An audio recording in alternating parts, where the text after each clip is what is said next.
உச்சி மயில மேகாட்டு கோவிலில கதை ஒன்று நடக்குதம்மா.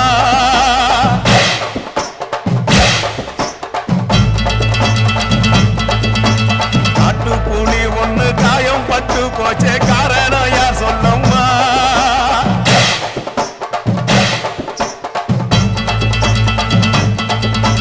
சாத்தாவோடு கையில் சத்தம் முழங்கிட தாயேடி பொங்கிடம்மா.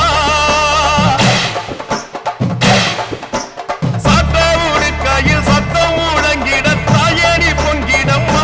சூளக்காளியே அத்தா தாயே